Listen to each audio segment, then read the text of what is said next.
and gentlemen, welcome back to the Lodge, where we are back. We are back. Internet was not too friendly last time we tried to go live with an FF7 episode, but today we're trying to make it happen. And rest assured that even if the internet gods are not kind on us and the stream gets booted, I will finish recording offline and upload it after the fact. That said, we've got a very, very exciting episode for you all today. Instead of talking about the latest Final Fantasy VII news, which was the plan for the last stream, that's been covered ad nauseum by a lot of other creators who did more than a good enough job covering that. So what I really want to get into is what I think is ultimately going to be the ultimate, or rather the popular conversation surrounding Part 3 once the marketing starts to kick up and we get to see what this game looks like a little bit, which, by the way, I don't think is very far off. Also, at a certain point, we're actually going to watch through the original ending of Final Fantasy VII and discuss, what we think will remain the same, what might change, what will be different, what shouldn't be different, maybe what should be different. We'll touch on it all. Just giving you the heads up, if you are someone who's been enjoying the series and has no idea how the original ends, I'm not sure this is going to be the episode for you, because everything's going to be on the table. We're going to talk about what happened in the original. We're going to talk about the compilation and what happened after the original, whether it's Advent Children, whether it's Dirge of Cerberus, whether it's The Kids Are All Right. There's a lot to discuss, but just want to give you guys the heads up that yes, we are going there. Make no mistake. Just wanted to give you the heads up. Now, I see we got a couple early birds in the chat, both Zeb and Hyrule Falcone. Good to see you guys. I know we're going live a little bit earlier than we're used to. Usually we go live at like 5:45, 6, but wanted to go live just a little bit earlier today. For no other reason other than I felt like it. That's kind of how we do things here. But all right, one last thing before moving forward. In regards to discussing the end of Final Fantasy VII, I know a lot of theories are on the table about what exactly is going on with this trilogy. Some people think it's a sequel. Some people think it's a time loop. Some people think it's a reimagining.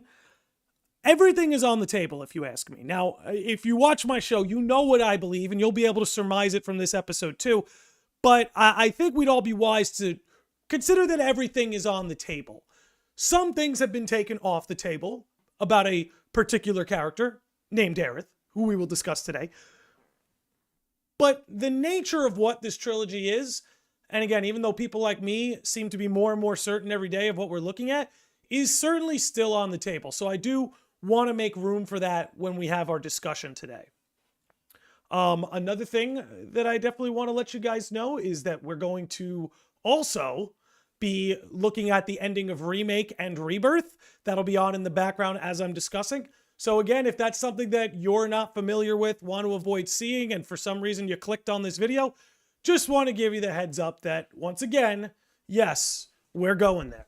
So without further ado, let's pull all of this up here. I do want to start discussing this with the FF7 ending in the background, because I think, everybody has their expectations, right? And maybe before I speak, I should let you guys get a little idea of where I'm coming from when it comes to Final Fantasy VII, the trilogy, everything going on. So, when let me actually pull the ending of Remake up, because that's gonna be relevant here, and I want to keep it as relevant as I can on screen. So, look, when the ending of Remake came, and here we'll put this on mute, let this run in the back. When the ending of Remake came and we saw everything at, the edge of creation and the whispers and killing fate and the unknown journey will continue, it was honestly, in my opinion, everyone has different perspectives, but for me, it was a great time to be an FF7 fan because, one thing that Square Enix runs into when making this trilogy is giving people a sense of novelty. Making the experience fresh and new in some way. And personally, that's why a lot of the approach in the trilogy makes sense to me. So to give you guys some perspective, I'm a huge Zelda fan, love Ocarina of Time. It is a legendary game in my lifetime that cannot be mistaken for anything else.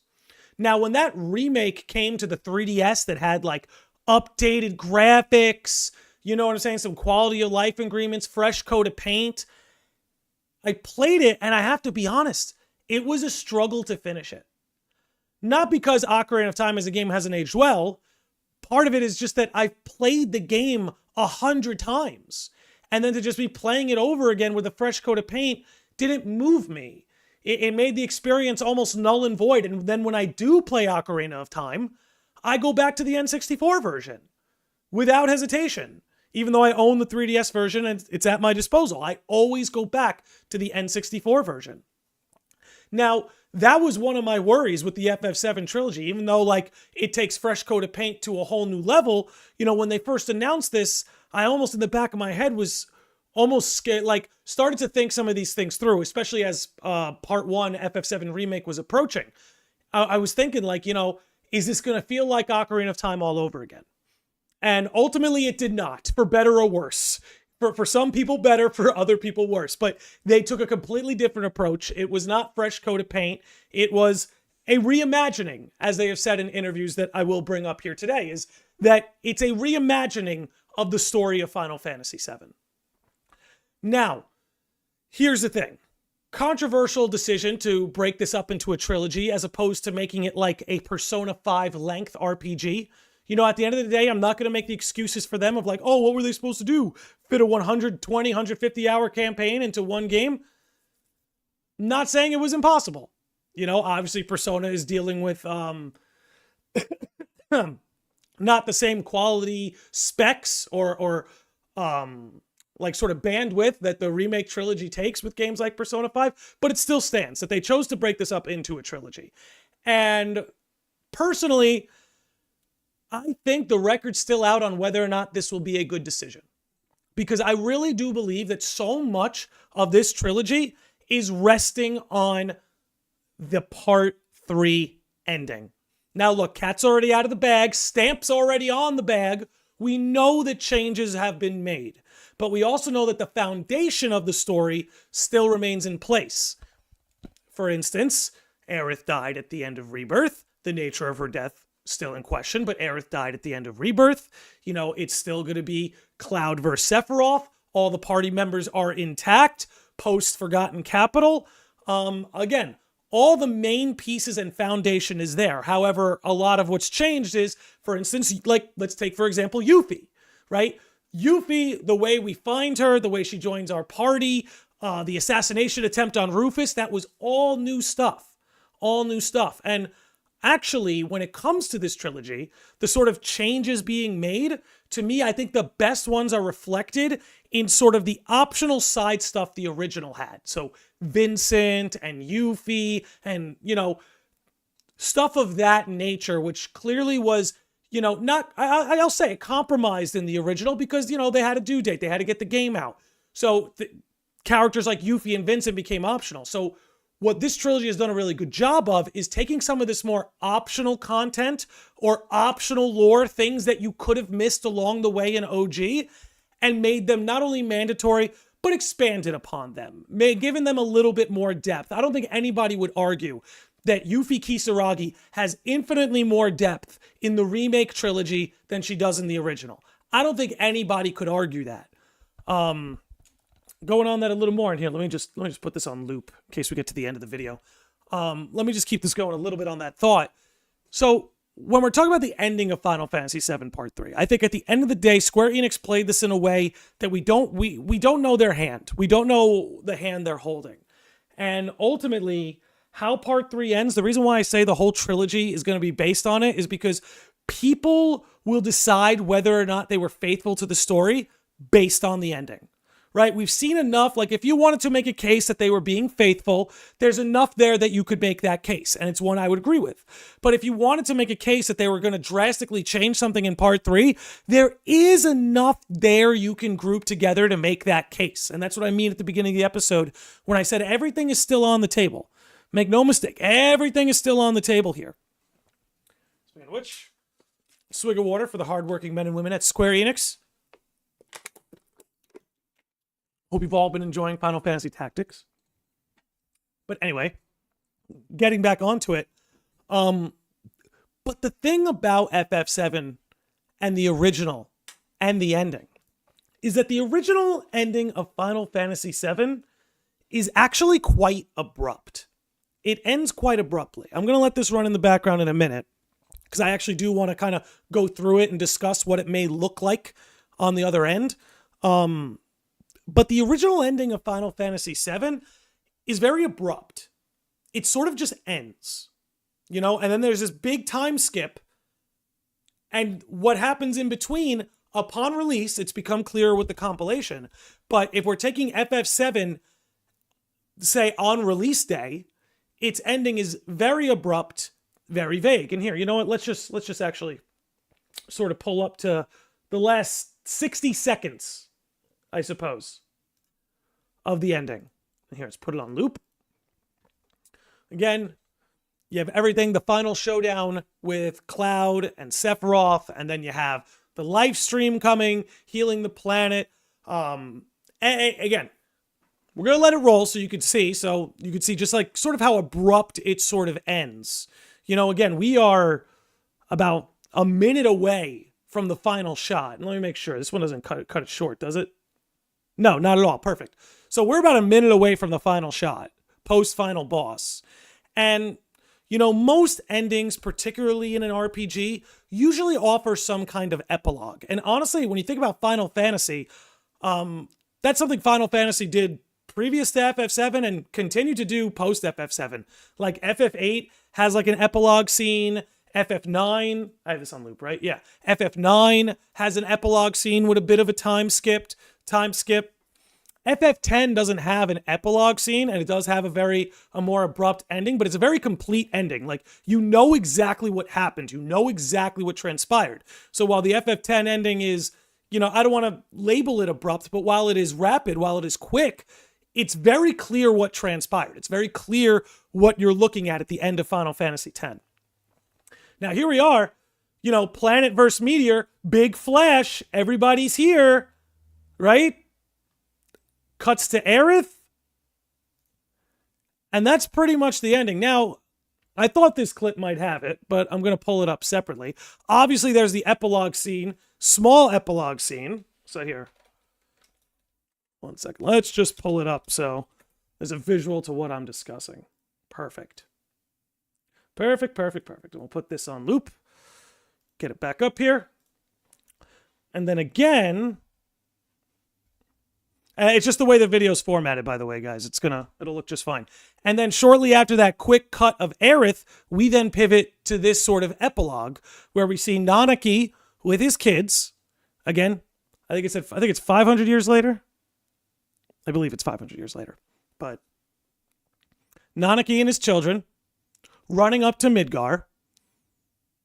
And again, we're talking about centuries and centuries and centuries of years later, not just like some, you know, the following week sort of epilogue. Like, this is centuries and centuries and centuries later. And again, Nanaki and his children, you know, almost in a very Simba Mufasa-like fashion, come up to the cliff, everything the light touches.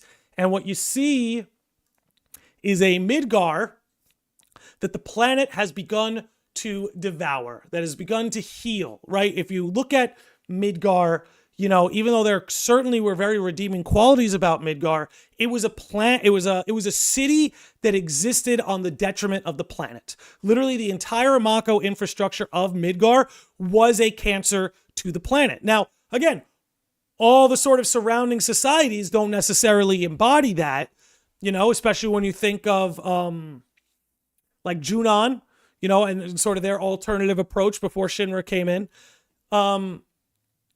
But what you see is the planet has begun to heal what was sort of like this cancerous growth on its surface. Now, that led people to have all kinds of theories. I remember back in the day on the forums, okay, humanity's extinct. Oh, wait, but you hear children's laughter. That means humanity lived on. And look, as we see from the FF7 compilation, whether it's Advent Children, Dirge of Cerberus, you name it, life went on. It wasn't the end of humanity. So that big flash at the end of the original, right before Aerith comes in and smiles, it was not some meteoric disaster that wiped out humanity, even though that was a theory upon the game's original release. What's very clear is that the planet went on living, but the way of life that went on in Midgar no longer ceased to go on, ceased to be. The planet, civilization, humanity simply moved in another direction. And that's really all we got from the end of FF7. Cloud defeats Sephiroth, Meteor hits the planet, the Lifestream and Aerith, White Materia, come to save the day, big flash, Aerith smiles, epilogue 500 years later. So I really believe this. I actually think the devs have a very unique chance to remain faithful to the ending of Final Fantasy VII, but also drastically improve it. I've been an FF7 fan almost as long as I've been playing video games. Seriously. Been an FF7 fan almost as long as I've been playing video games. And the story of FF7 has touched and moved me in many different ways. It's a cornerstone of my life. And those of you who follow this channel have heard me talk about it know that. We do a lot of Kingdom Hearts on this channel. Final Fantasy VII essentially is what led me to Kingdom Hearts. When that Kingdom Hearts 1 trailer dropped, I was already kind of aged out of all the Disney movies. And don't get me wrong, those could be enjoyed at all ages. But I was like 10 years old. So I'd begun to sort of age out of the Disney stuff. And ages 8, 9, 10 was when I started to discover like RPGs, Final Fantasy. And while a lot of them were above my pay grade as far as like beating them, that just became the gameplay I was drawn to. And that's the sort of experience I was drawn to. Like, I grew up playing Sonic the Hedgehog, Super Mario, Spyro, and then boom, RPGs hit me. I'm like, whoa, there's this whole crazy story. And, anyway, getting back on track here. As much as I love the story of Final Fantasy VII, I do believe the presentation of its ending is perhaps the weakest part of the story. That alone, the presentation of the ending of the original Final Fantasy VII is, in my opinion, the weakest part of its story. And again, for everything we've seen with the ending of FF7, ending of Remake, ending of Rebirth, everything that's transpiring, obviously some changes are going to be made. But from what I've observed, and those of you in the comment section or in the chat, I see you, Luz, what's going on? Can feel free to take part, but it seemed to me most of the changes that are happening all revolve around expanding the sort of periphery or compilation material.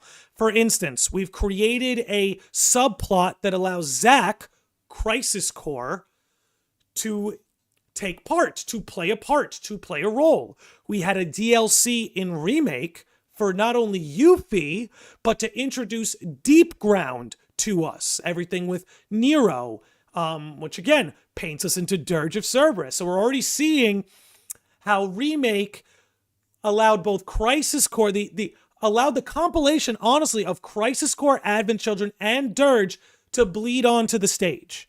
So when I look at the things that are changing, they all seem to orbit compilation material.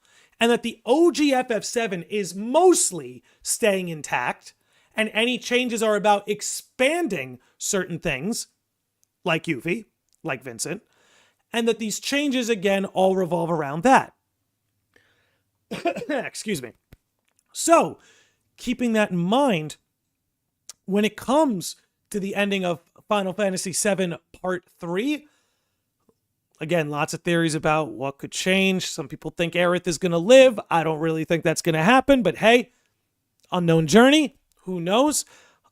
I really think what it's about is creating a more expansive ending, right? You know how we're talking about that? Where, a lot of the shot-for-shot stuff will happen. Like, I'm sure we'll see this shot, of Cloud, like, descending. And also, isn't it cool that Cloud essentially looks like Cloud is a meteor? I know it's not anything new, but it's a detail that a lot of people miss. You can see the shape of a meteor inside here, Love says, nothing much, doing good. How about you? At work now, but have the podcast in the background. And I'll be on break soon. Great. Make sure you make the most of that break and work hard. Work hard. But, if you look in there, you can see the comet. You can see the meteor within there. And I always thought that was a cool little detail. But for instance, something that might change. So this post final boss battle scene where Cloud is descending into his final showdown with Sephiroth, right?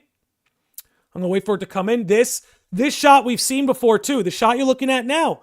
If you guys remember, I believe in both Remake and Rebirth, we see a shot just like this sort of like swerving into the vortex. So this is what I mean, where I think all of these changes we're seeing in the trilogy, all I think actually have to do with the ending.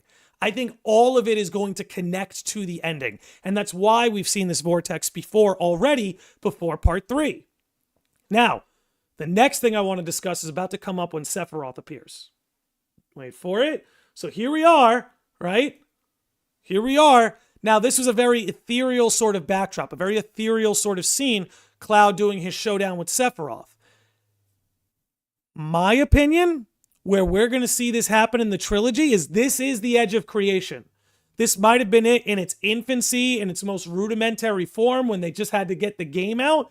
But I believe that this scene now, where Cloud is on his way, is going to take him to the edge of creation. Now, we're going to wait for it, because I think, obviously, people saw the overlap at the ending of Remake, and we're going to pull that up too.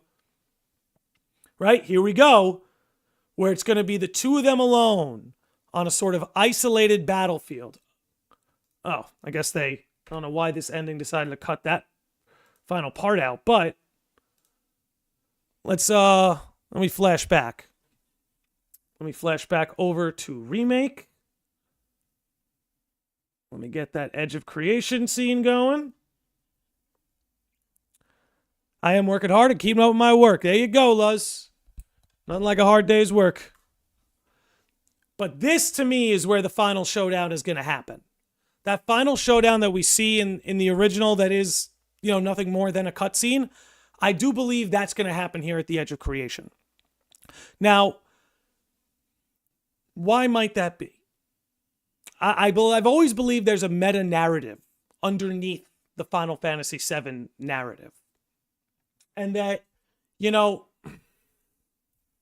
I guess I suppose the first thing I should preface this, what I'm about to get into. I can't see the ending of Final Fantasy VII, the trilogy, invalidating the compilation. So what I mean by that is, I don't see it ending in a way that Advent Children no longer makes sense.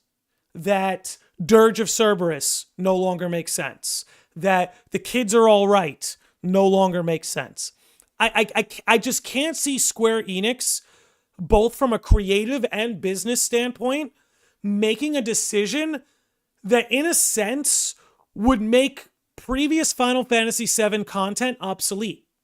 Right? If the FF7 trilogy ends in a way that invalidates Advent Children, or invalidates Dirge of Cerberus, or the kids are all right, whatever it's got to be, I just don't see them making a decision like that. I really don't. They've made clear in interviews, and you could feel however you feel, maybe it's a mislead. They've made it clear in their language. They don't want people thinking this is a sequel or some, they want it to be viewed as a reimagining. That's how they want it to be viewed. And maybe I have that. I actually think I do have that. Here we go. Actually, this is going to be perfect. See, I did my little homework here because I knew this was going to come up. All right, let me pull this over here. Let's pull this over here. Nomura says, and you know what? Let me make it so you guys can see it a little bit better. Okay. Let's just shrink it down. There we go. Nomura. Since the stories are part of the compilation, Nojima-san and myself had plans for them to be included from the beginning. And again, those of you who played Remake, you saw Advent Children bleeding in, Crisis Core bleeding in, the DLC Intermission bleeding in, a lot of the novels bleeding in. So the intent was there, and the follow-through as well. We thought it would be natural for them to appear in that time and place within the story, so we decided to leave them there. In regards to what happens to them after the events in the remake, I recommend that players read the light novel, Final Fantasy VII Turks, The Kids Are All Right. So, in this interview right here, Nomura, in a sense, sort of soft confirms that whatever changes are made, the compilation material that takes place after FF7 will remain intact. Otherwise, he wouldn't be saying this line right here. In regards to what happens to them after the events in the remake, I recommend that players read the light novel, FF7 Turks, The Kids Are All Right. And this is again what I mean, where I don't see this all ending in a way that invalidates this. And you know what? I've got more receipts. I've got more receipts, ladies and gentlemen. More receipts. Again, shout out to Shinra Archaeology Department for providing this. Okay, and you know what? Let's move this over a little bit for you guys. Now, with the team working on the third entry, the director thinks that players will be interested in knowing what's going to happen with Meteor, for example, as well as the overall conclusion. When asked if retaining player interest was a motivation for the boldest changes to the story, Hamaguchi said that it's hard to describe it as is. Rather, it was about ensuring success. Now, I have my thoughts about this. I'm going to give them to you in a minute. The key for this project to succeed is to determine what kind of changes we would want to bring in order to sustain the player interest throughout the remake trilogy. He said, without determining where we want to change some things up in terms of story, it's kind of hard to ensure that the project succeeds. Not just Remake and Rebirth, but the entire remake trilogy. So we're sort of trying to push boundaries in that sense and trying to figure out what kind of bold changes we can bring to the story, but we're also trying to make careful decisions around that. So, and here, let me flip back over here. In layman's terms, what they're saying is we want to make changes, but we don't want to make the kinds of changes that are going to upset legacy Final Fantasy VII fans. That's how I read that. If you guys read it differently, you're free to drop in the comments and let me know. But that's how I'm reading that, personally. Is that between Nomura saying, if you want to know what happens after Remake, here's this light novel we wrote years ago, and Hamaguchi saying, look, we want to be as bold as we can about these changes, but we want to do it in a way that ensures success.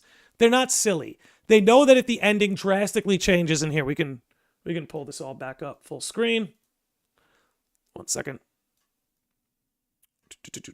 Live production, ladies and gentlemen. Don't you love it? So they're not going to end this in a way, in some wild, wacky, out of left field way that's going to be drastically different and upset legacy fans. So for those who may be holding out for some drastically, wildly different ending, I just don't see it happening. In a sense, what I could see happening is the sort of ending where, and this is why the battle at the edge of creation is important, right? Because I get the sense from the devs in their interviews and things that we've discussed that they want the ending of Final Fantasy VII to have a more wholesome feeling, right? Earlier in the episode, we discussed how sort of abrupt and vague the ending is, even though the compilation material shines a lot more light on the ending of Final Fantasy VII. When the original was released at face value, that ending was very abrupt, very vague, and everyone had a bunch of different ideas about what could have possibly transpired. Now, with what's going on here at the edge of creation, what I think this is really about, right? Because they want to, again, give FF7 a more wholesome ending. Because if you go right into Advent Children, Cloud is depressed, Midgar's still recovering. A lot of things are still in turmoil, for lack of a better term, at the ending of the original. I really think what this installment's going to be about, and the reason why Sephiroth is here at the edge of creation, is because you're almost going to have this, in my opinion, you're going to have this decisive battle that whereby by Cloud defeating Sephiroth at the edge of creation, at the furthest point in chronological time, therefore, every preceding battle before that will end in Cloud's favor. You guys know what I'm trying to say? That by being at the edge of creation, being at the furthest most point in time, if Cloud can defeat Sephiroth there, then everything that comes before, Cloud will always remain triumphant over Sephiroth. Whether it's in the original, whether it's Advent Children, hell, whether it's Kingdom freaking Hearts, who knows how far this goes? Really just sort of playing with that last one. But you guys see my point, that there's sort of, again, why bring us here? Why bring us to the edge of creation? Why do we have to go to the furthest point in chronological time to have this battle? What, like, you know what I mean? Like, what is the cause of creating this setting, setting this stage, creating this backdrop as early as Remake? I believe what's going on here, and I'll let it roll, is the stage is being set for the final battle as early as the first part. And like I'm saying, it's almost like whatever happens here at the edge of creation will decisively, retroactively determine everything that comes before. You know what I'm saying? So that if Sephiroth did get Cloud to join him, then in everything that comes before, Sephiroth will be victorious. But if Cloud chooses to face him, overcome him, and defeat him, then everything that comes before will ultimately end in Cloud's favor. This way, the original FF7 can end similar to how it did back in 97, in a way that there's this closure that even with the obstacles that Advent Children and Dirge of Cerberus are going to present, that even with those obstacles, because at this furthest end point in time, Cloud was victorious, then all of this was decided, will be the point. That by Cloud being victorious at the edge of creation, it determines that he will be victorious every time him and Sephiroth clash. And who knows? Who knows? Maybe this not explains, but I mean, when you think about it, every time they do clash, Cloud does win.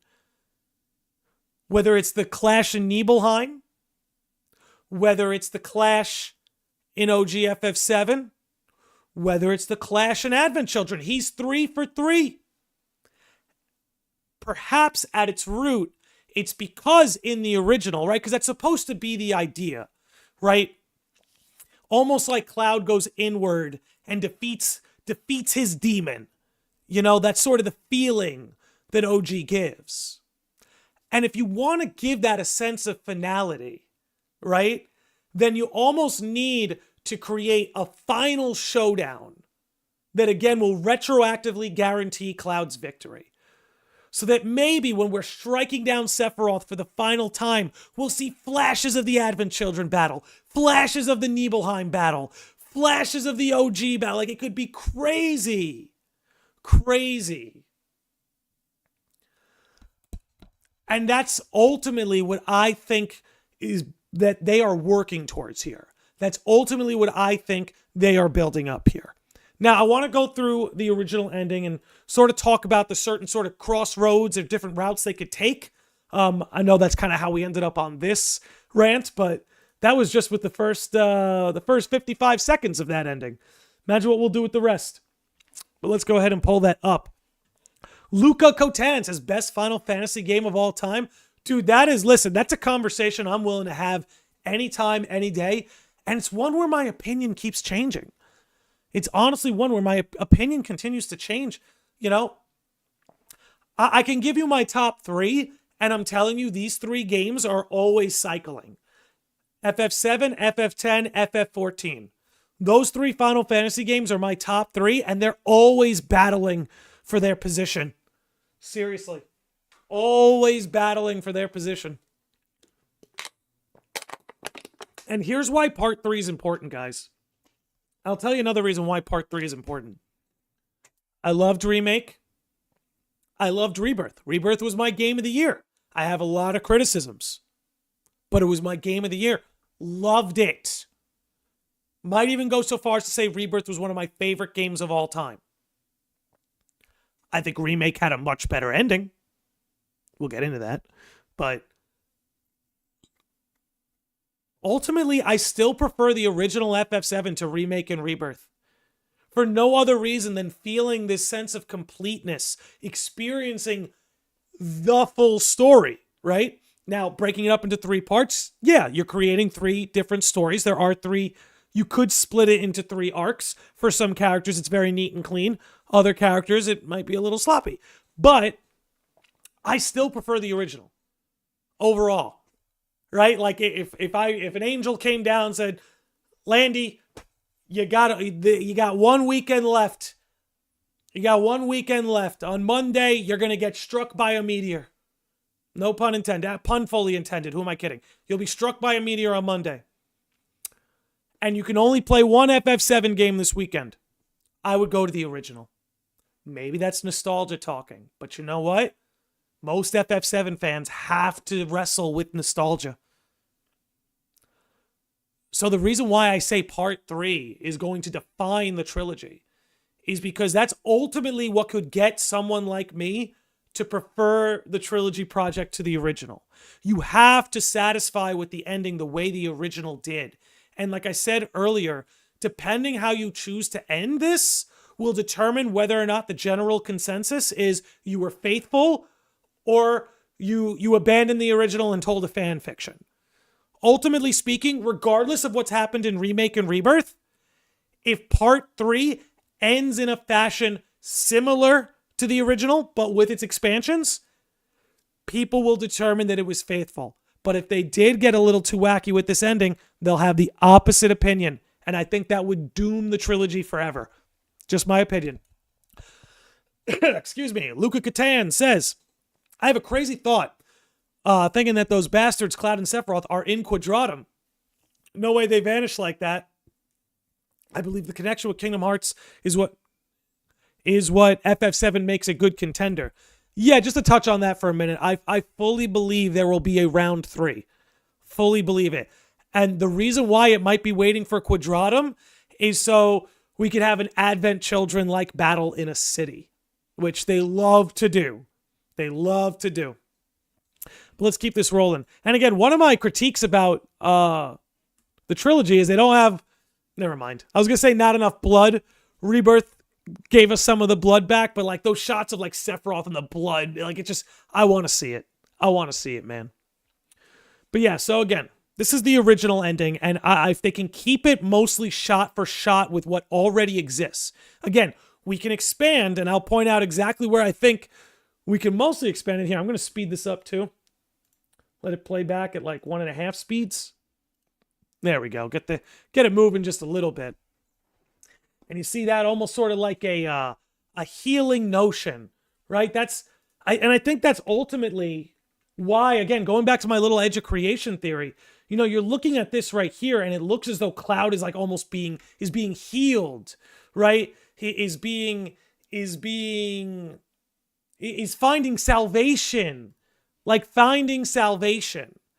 And I think some of the beef people had with Advent Children is, you know, the original ending of FF7, you get this feeling that Cloud has been saved. That he saved himself, Tifa saved him, Aerith saved him. There's a lot of moving parts, right? There's this feeling of salvation, especially with Cloud. And then for Advent Children to kick up and he's a sad boy, you know, there's a little bit of, how would you say? You know, he's not quite over Aerith's murder. He's not quite over Aerith's death and things like that. You know, I don't want to say there's a contradiction, but for some people, it's like, okay, now that OG ending doesn't feel as wholesome, doesn't feel like Cloud's truly found salvation. However, like I said earlier, if this is all happening at the edge of creation, at the furthest point in time after Advent Children, right?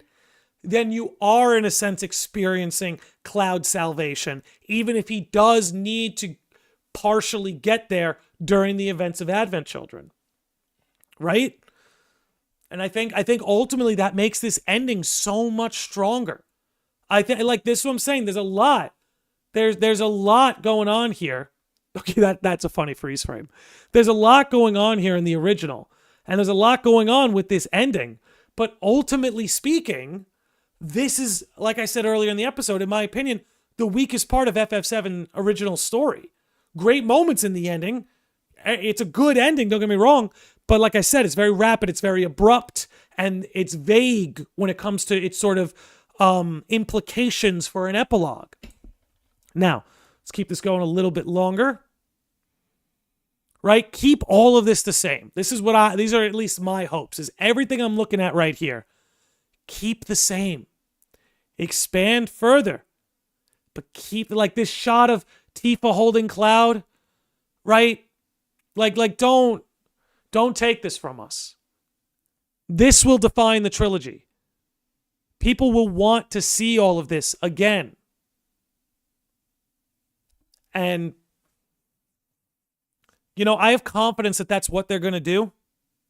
Again, great, like, an ending that's perfect. It's weird, right? Because I'm tempted to say things like the ending is perfect in what it's so hard, right? It's hard for me to word this because in one breath, it feels like the ending's perfect. And in another breath, it feels like it's lacking. It's so hard to explain. It's so hard to explain. And in a way, I understand I'm contradicting myself. But you'll see my point. Like, everything we're looking at is perfect. I guess I'll explain where things not go off the rails, but where things could use improvement, where the devs can make this ending a whole lot better. All of this, I hope we don't see change. I really believe it. Here, we're going to take a little swig before we continue.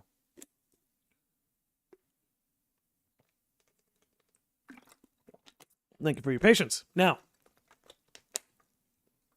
as stated, this sort of sequence of events that follow Sephiroth's defeat, I really think for the most part, shot for shot, it should stay the same. You know, and then out of the crater comes the burst of the life stream, right? Like all of this high turmoil, high stakes. You may have defeated the final boss, but you ain't out of the woods yet. Gotta make your getaway. Like, so cinematic, so crisp. Gotta love it.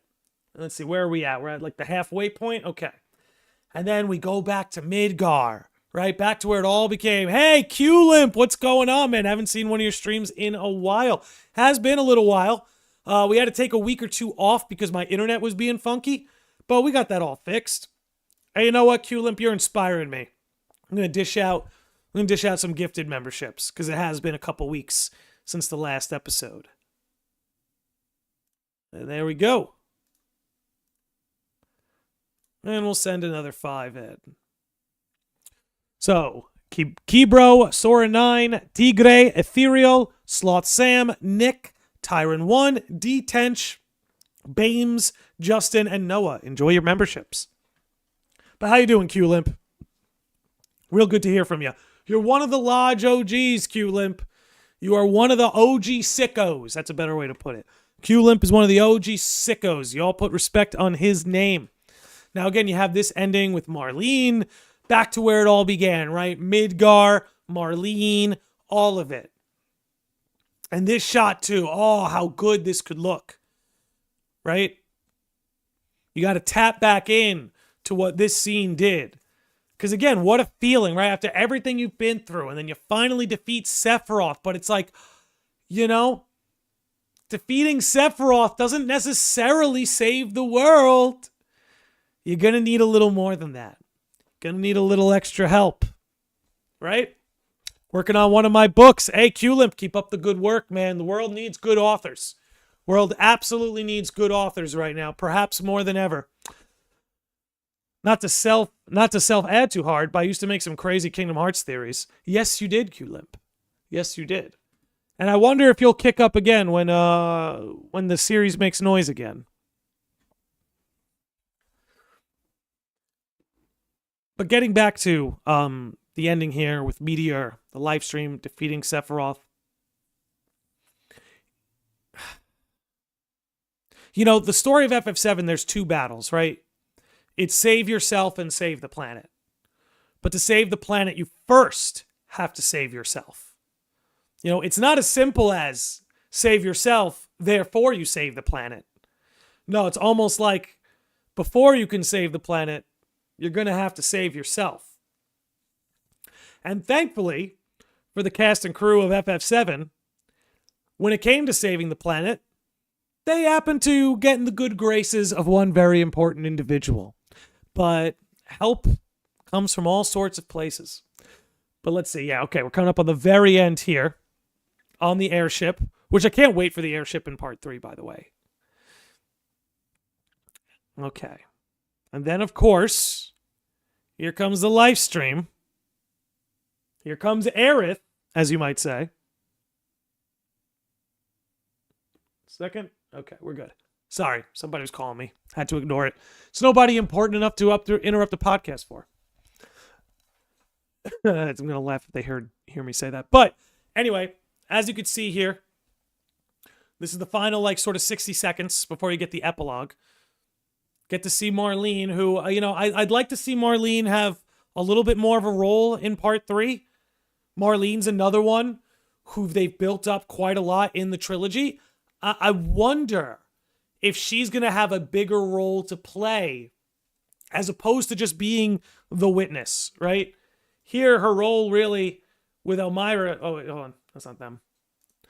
Sorry. Thought that was her and Elmira for a second. But here she is. Really, her role here is really to just kind of be the witness. And I'm wondering if in part 3, with what Aerith was able to show her, if she might have a bigger role in this moment, other than sort of being the audience's witness to all of this taking place. Relentless. Relentless. Probably, to be honest, I kind of miss it, but in a huge content drought, it's hard. I mean, I could go deep. Know a few people who believe Jack from Final Fantasy Type O is the Master of Masters. You know, I like all the Fabula Nova Crystallis theories. I have a soft spot for all of those. Now, how far are we? Okay, we're about 40 seconds away. So here comes a lot. Okay, like I said, I think Marlene is going to play a much bigger role in that moment. I think that's what a lot of these sort of expansions and changes are good for, is in a sense achieving a way that you could do that. But here are the final moments, right? Here comes like the final moments of the game. Livestream, Meteor, Big Flash, Rumble, Aerith smiles, bye-bye.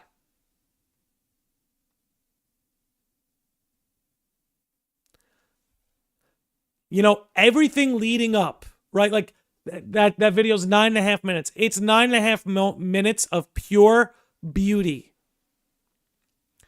And you know what? If this was where the FF7 story stopped for good, it really is a beautiful ending. But Square Enix made a decision. And that decision was the compilation.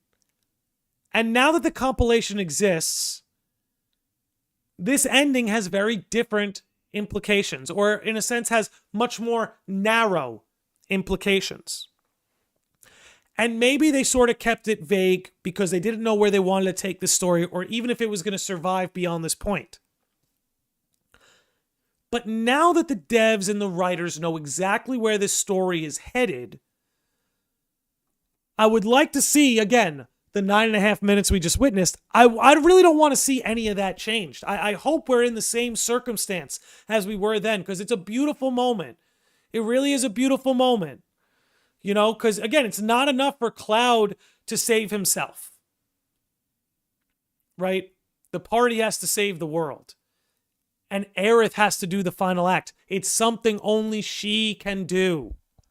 And it makes her sacrifice beautiful. So there's nothing about this ending that I personally would want to see changed. Expanded, yes. We touched on that, especially with Marlene. Touched on that with the edge of creation being the setting. We've touched on that. But the foundation of what this ending is should remain intact.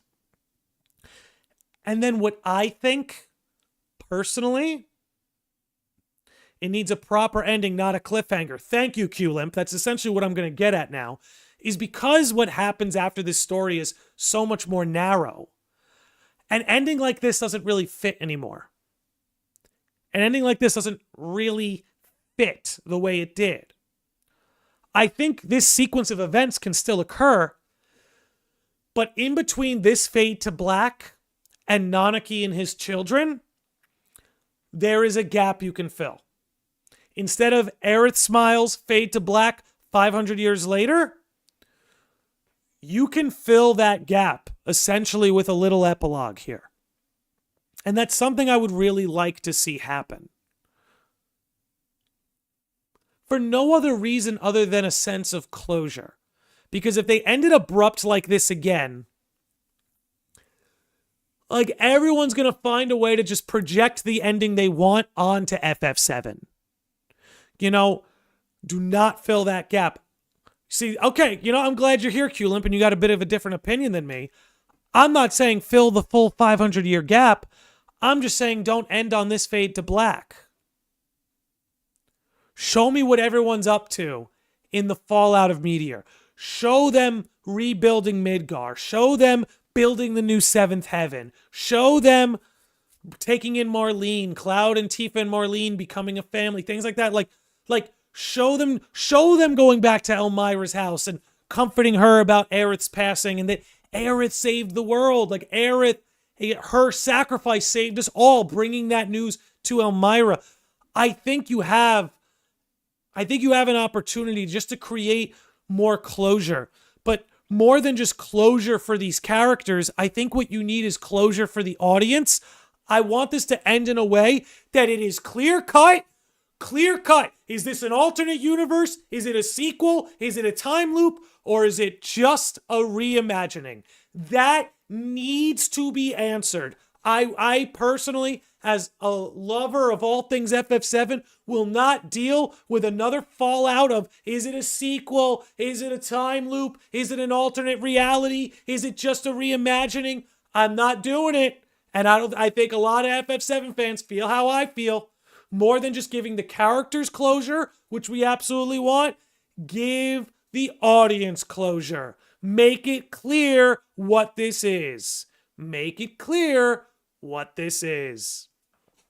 It's been AU since the beginning. You see, Q-Limp, I'm not of that school of thought.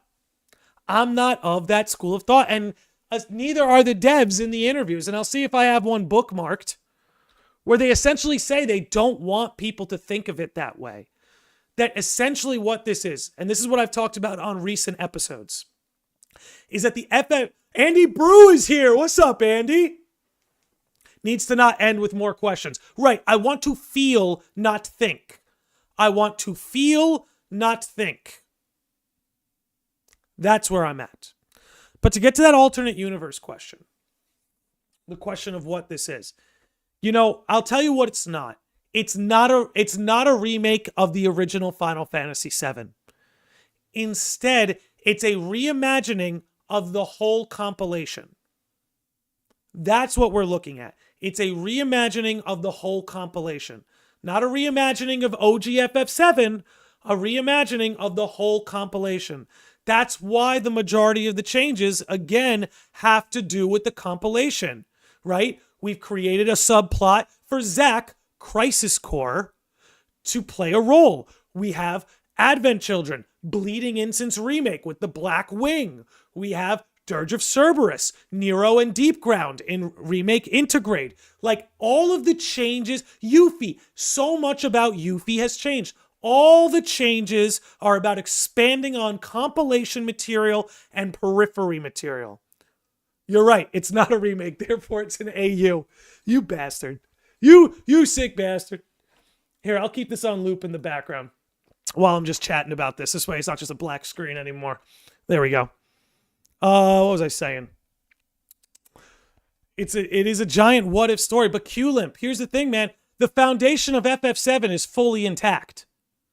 Until otherwise said or otherwise shown, the foundation of the original Final Fantasy VII is fully intact. We went to all the same places, walked the same path, the same character died.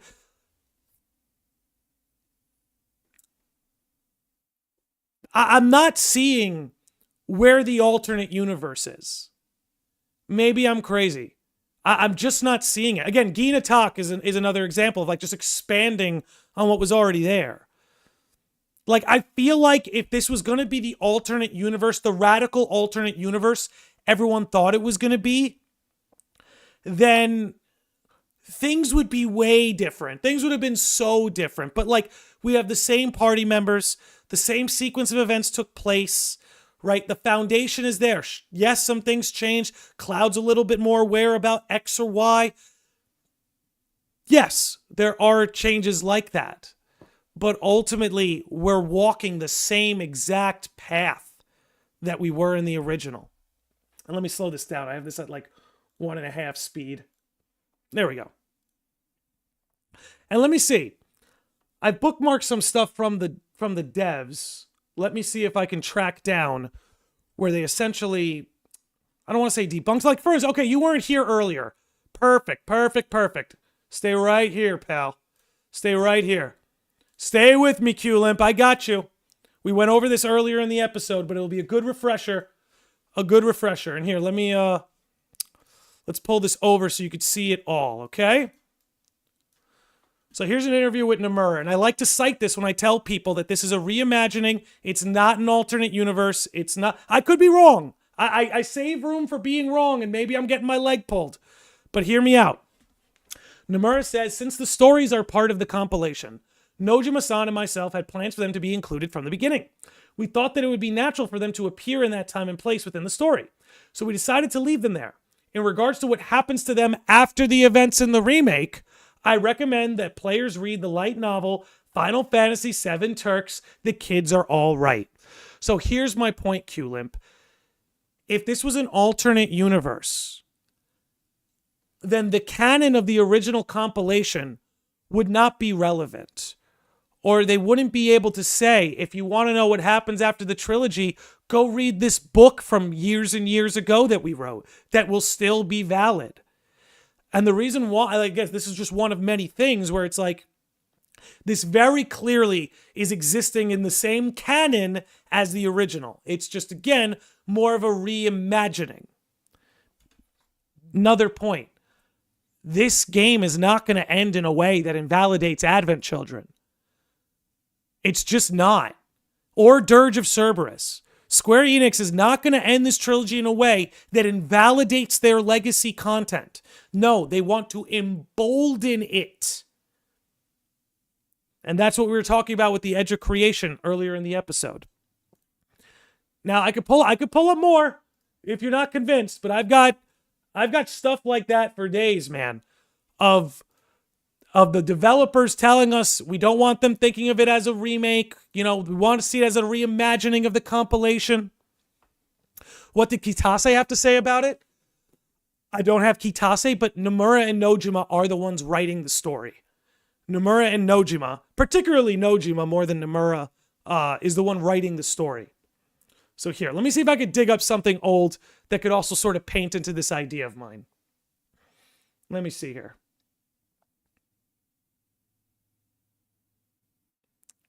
Okay, 1 second. Perfect. Here's another one. We're going to pull this one up too. Perfect. This is what I'm saying. Here we go. You ready for this one? And this is good because it's relevant to the episode. Honoring the past, reimagined for today. When revisiting Final Fantasy VII, Hamaguchi said the team's goal wasn't to change everything. Instead, they wanted to respect the original while reworking the parts that couldn't be fully expressed with the technology of 1997. Again, that's why I'm saying so much of the changes and expansions are with Yuffie, Gina Tak, Vincent, Dirge of Cerberus, like that. I'll keep going. I think that's pretty much where it ends though. With Switch 2's capabilities, they finally had the tools to show those moments as they had originally envisioned them. He described the remake series as a chance to rebuild, not rewrite, what Final Fantasy VII meant to fans. The goal was never to discard the original's emotional core or narrative beats. I'm going to say that again. The goal was never to discard the original's emotional core or narrative beats. Instead, the team focused on enhancing moments that were limited by older hardware. For example, environments like Midgar could now be fully realized thanks to the Switch 2's improved specs. This is more than the Switch 2. This is about all the modern consoles' specs. So for instance, Madame M, Andrea Rodea, they were not in the original Final Fantasy VII, but they're in the remake trilogy. That is not a sign that this is some alternate universe and they didn't exist in the OG universe, but they exist in this universe. No, it's what they're saying here, that they wanted to respect the original while reworking the parts that couldn't be fully expressed with the technology of 1997. A chance to rebuild, not rewrite what FF7 meant to fans. The goal was never to discard the original's emotional core or narrative beliefs. So this is where, jackasses like me get off in saying that this isn't a sequel. It's not an alternate universe. That's not what's being communicated. And again, maybe I'm wrong. Maybe maybe the devs are pulling our legs in these interviews and there's going to be some huge surprise waiting for us at the end of FF7, but I just don't see it. I just don't see it. I've been summoned by my materia to my wife. All good, QLib. All good. That helped carry us to the 1 hour mark, which, honestly, let me think this through. I think I touched on, let me check my notes. I've always got my notes. Make sure I touched on everything. Let me see.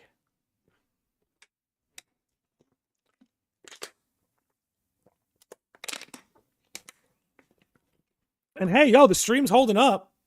I'll say that. Stream's holding up. Didn't hold up for us last week, but we're doing good today. Anyway, yeah, I think covered that. Aerith. I did want to talk about Aerith. 1 second. Let's get that going. Good. Okay. Now, actually, no.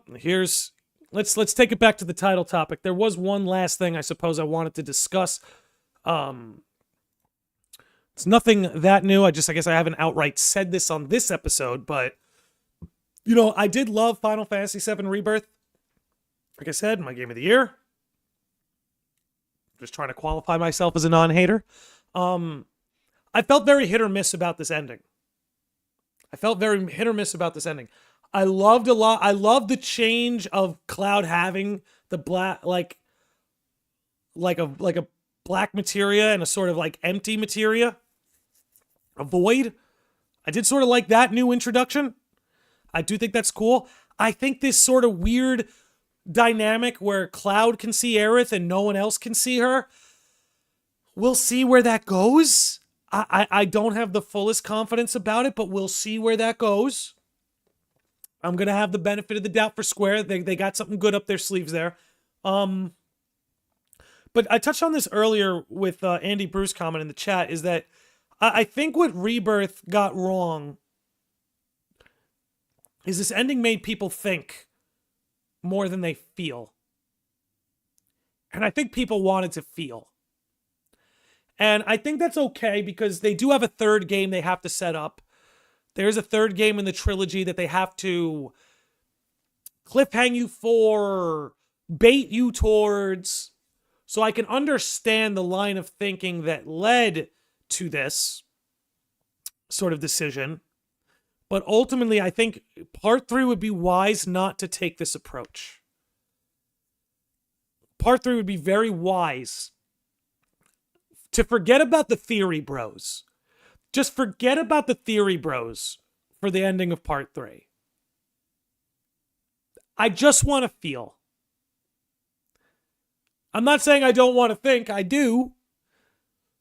But I want to feel more than I think when it comes to the ending. And that's what closure, I think, really is about, right?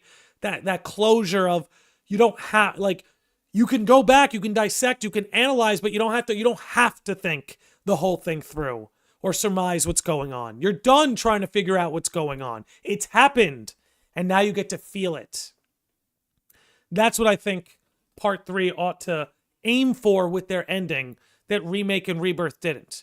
Now, I've been very vocal about this. I think Remake handled its ending way better than Rebirth. But both did a good job of sort of cliffhanging the audience into the next installment. Because, you know, we all want to know what's going to happen. Where does this all lead? The crack in the sky. And again, I can't wait.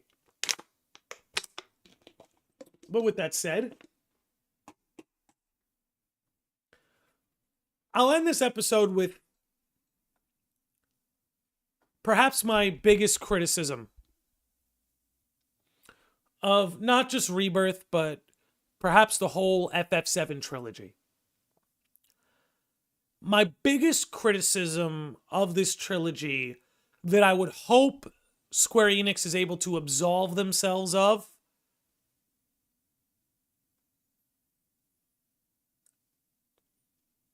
is caring about keeping the audience engaged. Let me explain what I just said in detail, because on face value, what I just said is stupid. But let me explain. We pulled up an interview earlier with Hamaguchi, where he talked about that when they're making these changes, they have to keep in mind ensuring success. Ensuring success. That's a big part of what they keep in mind when making these changes. I can't help but think, and you know what? I guess I'll pull up a screenshot of this. I can't help but think what's motivating the vagueness about what's going on with Aerith is that Square Enix knows there's a lot of huge Aerith fans out there. And anyone who's crawled around the internet knows these people exist. They're FF7 fans just like you and me.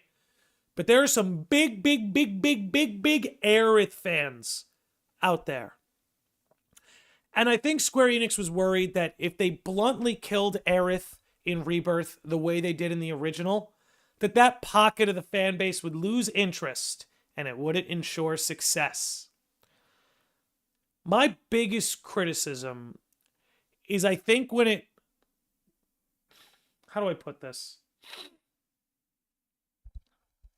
I think my biggest criticism is that attitude.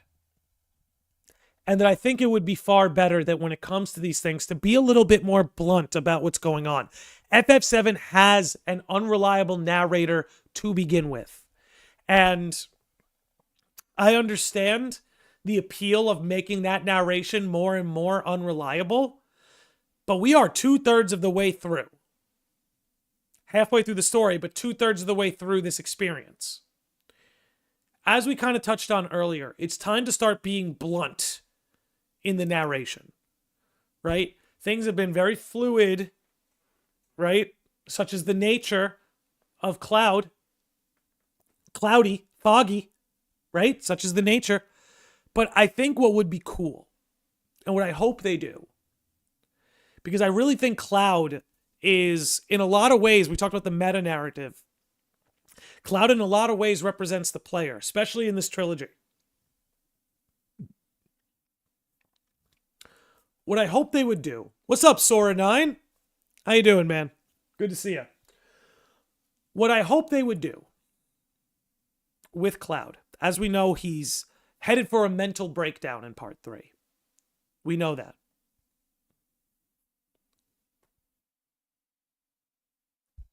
With that mental breakdown, obviously, comes the live stream sequence, which we're all looking forward to, that I think is going to be fantastic. What I'd like to see, though, is that post that live stream sequence, when Cloud rejoins the party and reclaims his glory and is ready to fight for the world, you know, like, what I'd like to see is that as Cloud gets his head on straight, the narrative gets its head on straight. That almost like a symptom or a ripple effect of Tifa healing Cloud in the live stream sequence is that the narrative starts to clear up. What's fact and fiction starts to clear up. That could just create, in my opinion, a sort of transcendent experience where as Cloud is getting his head together, the narrative starts to become more and more and more clear, and we know what's going on, and the subplot with Zack becomes more clear, and everything with the Edge of Creation all of it. I think that could be a very powerful narrative tool. That again, you have this unreliable narrator who arguably has become more unreliable in this trilogy, but there is a part in the story right before the final act where he gets his head on straight, and he starts to remember who he is, know who he is, what he wants, and what he wants to fight for.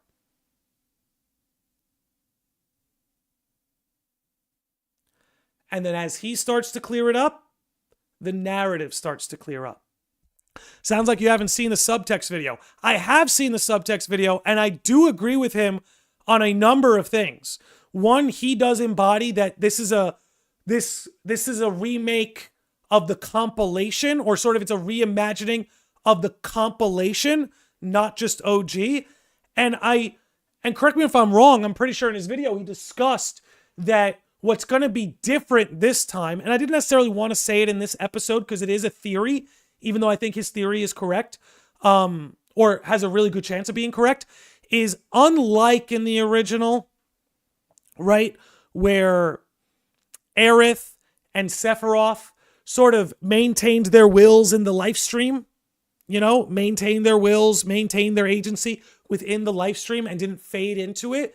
that in a sense, this trilogy is going to end with Sephiroth and Aerith essentially not like dissolving into that life stream, but becoming a part of it, as opposed to the life stream white, life stream black having to sort of assert their wills in that life stream. I think something like that is certainly possible. I had my own little spin on it earlier in the episode, Mario. If you want to tune back to that, I had my own spin on it that the point of the Edge of Creation is sort of that after that defeat, because it's like the furthest point in time, that everything retroactively is decided, including what ultimately will happen to Aerith and Sephiroth when it comes to the live stream. Shit, maybe I shouldn't be here because I haven't finished the OG. Mario. Some people give me shit because I say Mario. Looking at you, Sid Lexia. Yeah, if you haven't finished the OG, you might want to head out. But essentially, I agree with a lot of what Subtext theorizes and what he analyzed. I sort of have my own spin on it because I don't think they're going to do it in a way that will invalidate the compilation. Right? I don't like... I've given my theory on it. People know what I think. I think the Subtext video is great.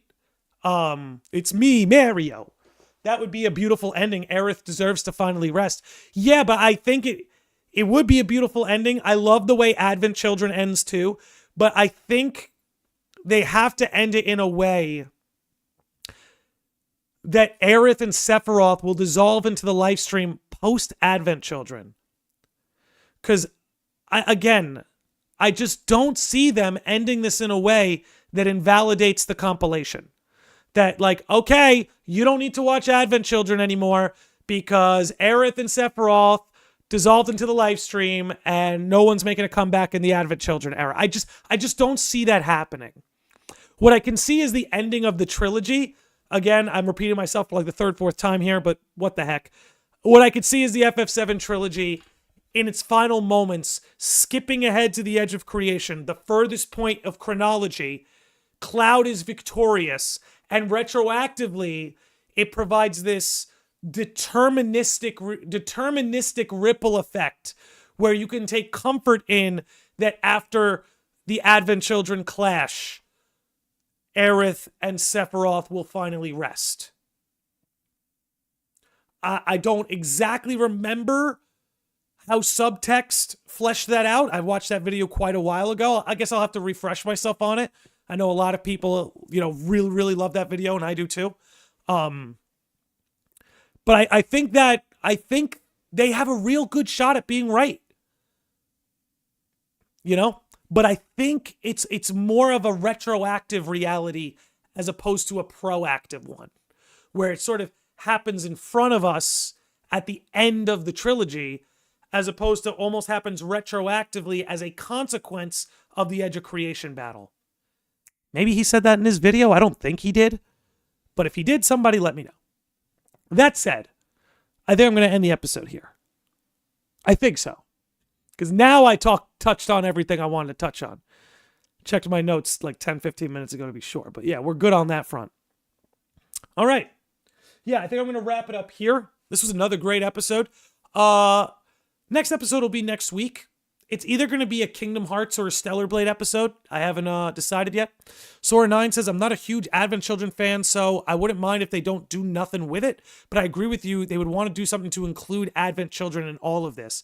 Yeah, which is why I think I don't see the ending affecting the chronology, which is why, again, I'm really harping on that final battle between Cloud and Sephiroth in the OG will take place at the Edge of Creation, so that, again, I know I'm saying it so many times, but that, again, it determines what happens with everything coming before, including Subtext's theory. Subtext theory, essentially, is compatible with that, depending on a few factors maybe getting moved around.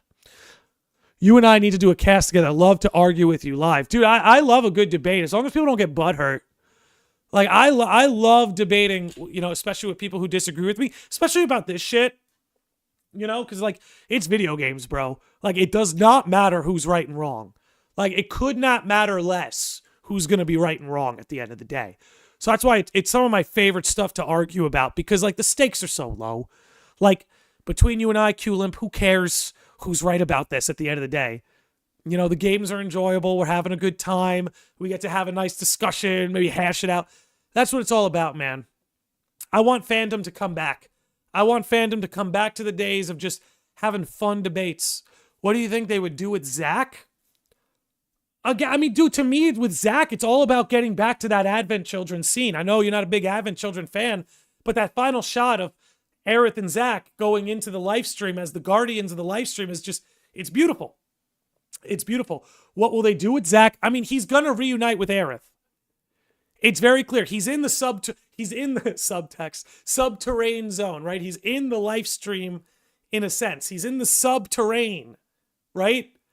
And now that Aerith has died, I believe she's there too. I think they'll finally get to interact. That's what I think is going on with Zach. I really believe that. You know, because I've discussed sort of like because I think a lot of people were confused. Actually, no, you know what? I'm going to go on for like an hour if I start going. Yeah, that scene is really good. And I don't see them changing it, Sora 9. I don't see them changing it. They love Advent Children. Like, it would be one thing if Nomura and Nojima and Katase didn't really care about Advent Children. They felt like they fumbled the bag. But they re-released it in theaters. Like, they love Advent Children. I think they've even said in interviews that it will line up with Advent Children. So take that for what you will.